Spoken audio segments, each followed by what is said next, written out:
जय माता दी दोस्तों। माता रानी आपकी सारी मनोकामनाएं पूर्ण करें और आप जीवन में खूब सारी तरक्की करें। इसी के साथ आज का जो वीडियो है वो मैं शुरू कर रही हूँ। दोस्तों आज के वीडियो में मैं आपको वसंत पंचमी, क्योंकि अभी आने वाली है 14 फरवरी को साल 2024 में वसंत पंचमी जो है वो मनाई जाएगी। बिल्कुल सरल विधि जो है वो मैं आज आपको दिखाऊंगी। कम से कम सामान में आप कैसे सरस्वती माता की पूजा कर सकते हैं, कैसे आप वसंत पंचमी की पूजा जो है वो कर सकते हैं। यहाँ पे मैंने जो स्थान है उसको पवित्र कर लिया है, साफ़ सुथरा कर लिया है। आप चाहें कच्चा है तो आप गाय के गोबर से या हल्दी डाल के लीप सकते हैं, पक्का है तो अच्छे से पोछा लगा के साफ़ करके गंगा जल छिड़क के और उसके बाद कोई भी इस तरीके का वस्त्र जो है वो बिछा सकते हैं या इस तरीके की चौकी जो है वो रख सकते हैं। तो यहाँ पे मैंने क्या किया है कि एक मैंने यहाँ पे चौकी रखी है, उसके ऊपर मैंने पीले कलर का कपड़ा जो है वो बिछा दिया है। अब हमें क्या करना है, अब हमें फूल का आसन देना है और माँ सरस्वती को विराजमान करना है, क्योंकि विद्या की देवी हैं और वसंत पंचमी वाले दिन पीली चीज़ का सबसे ज़्यादा महत्व जो है वो बताया गया है। इस दिन आप पीले कलर के वस्त्र पहने, पीली चुनरी माता को पहनाएं, पीले वस्त्र जितने से ज़्यादा हो सके पीली चीज़ों का जो है वो महत्व इस दिन ज़्यादा दिया गया है। यहाँ पे मैंने पीला जो है वो वस्त्र बिछा दिया है। यहाँ पे मैंने कुछ पुष्प लिए हैं और पुष्प का जो आसन है वो मैं यहाँ पे दूंगी इस तरीके से, और यहाँ पे मैं माँ सरस्वती को जो है वो विराजमान करूँगी। तो यहाँ पे देखिए मैंने माँ सरस्वती को जो है वो विराजमान कर दिया है। विद्या की देवी हैं, स्वर की देवी हैं, तो बहुत ही ज़रूरी है पूजा जो है वो करना वसंत पंचमी वाले दिन।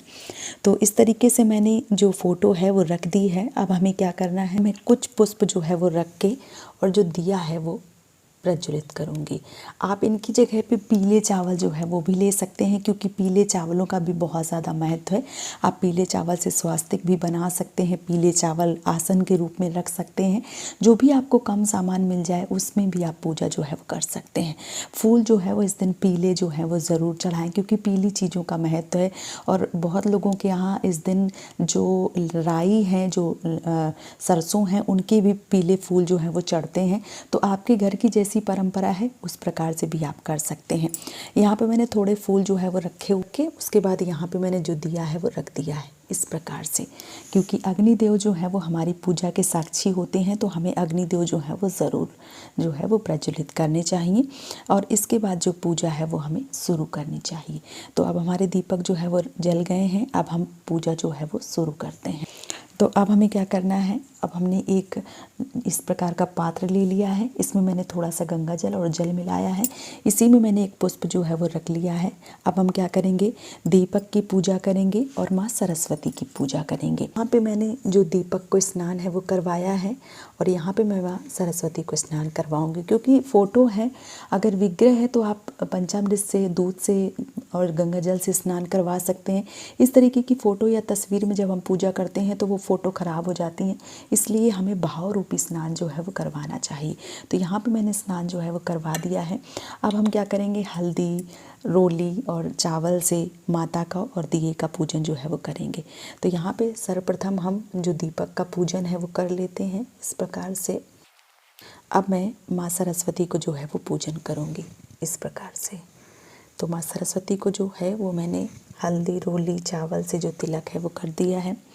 और इसके बाद हमें क्या करना है, इसके बाद हम माता को वस्त्र जो है वो ओढ़ाएंगे। तो चुनरी जो है वो पीले कलर की मुझे मिली नहीं है, आपको मिल जाती है तो पीले कलर की नई चुनरी लेके माता को जो है वो ज़रूर ओढ़ाएं। तो यहाँ पे देखिए मैंने चुनरी जो है वो उड़ा दी है। अब हमें क्या करना है, अब हमें भोग प्रसाद जो भी है वो लगाना है। और यहाँ पे आप जो भी आपकी चीज़ें हैं, जैसे मान लीजिए कोई आपकी कापी किताबें हैं, आपके बच्चों की पुस्तकें हैं, आपकी कोई इम्पोर्टेंट डायरी वगैरह है, या जो भी आपके पास वाद्य यंत्र हैं जैसे ढोलक हो गया, जो भी आपके पास वाद्य यंत्र हैं वो आपको इस दिन ज़रूर पूजा में ज़रूर शामिल करना चाहिए। तो यहाँ पे मैंने डायरी रख दी है, ये मेरे कुछ मान लीजिए कि माइक वगैरह हैं वो मैंने यहाँ पे रख दिए हैं। आप यहाँ पे बच्चों की पुस्तकें रख सकते हैं, यहाँ पे पेन रख सकते हैं जिससे लिखते पढ़ते हैं वो आप रख सकते हैं, बच्चों की पुस्तकें रख सकते हैं, वाद्य यंत्र रख सकते हैं।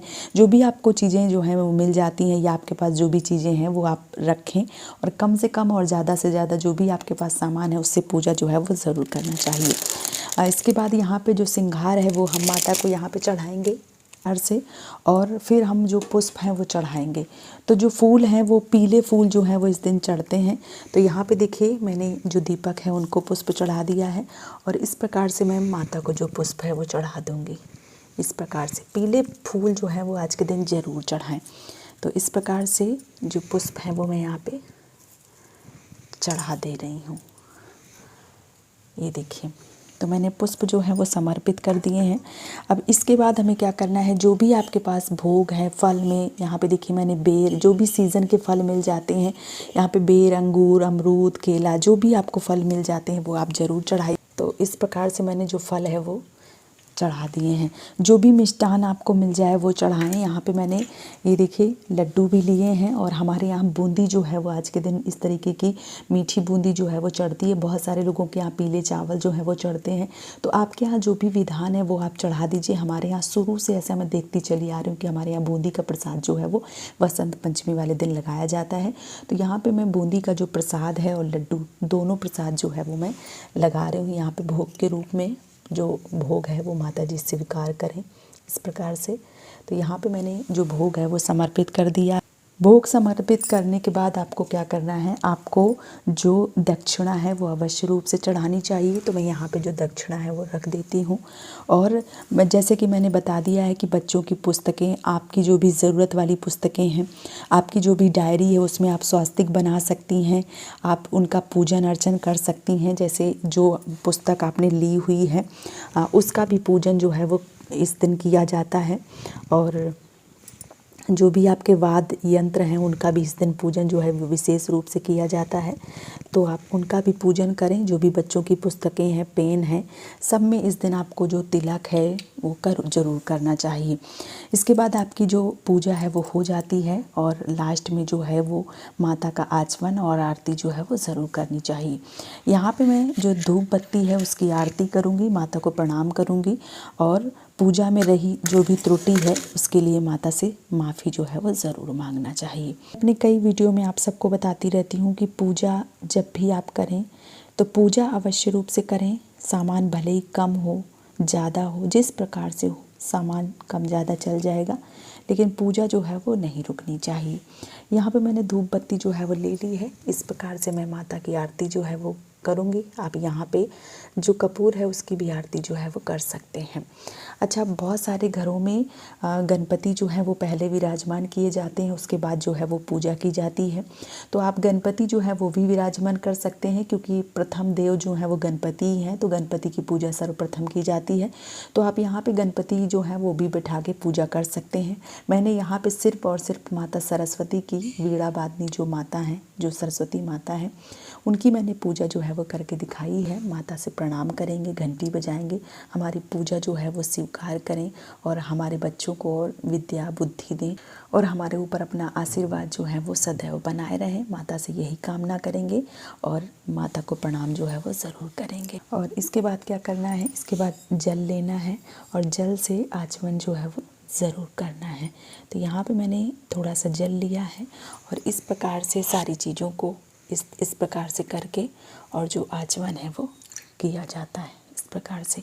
और आचमन हो जाने के बाद में माता को प्रणाम करें, माता हमारी पूजा को स्वीकार करें, घंटी बजाएं, और इस प्रकार से आपकी वसंत पंचमी की एकदम सरल पूजा जो है वो हो जाती है। तो उम्मीद करती हूँ कि आज का वीडियो आप सबको पसंद आया होगा। वीडियो पसंद आया है तो आप मुझे सपोर्ट कर सकते हैं इस चैनल को सब्सक्राइब करके। आज का वीडियो यहीं पे समाप्त कर रही हूँ दोस्तों। जय माता दी।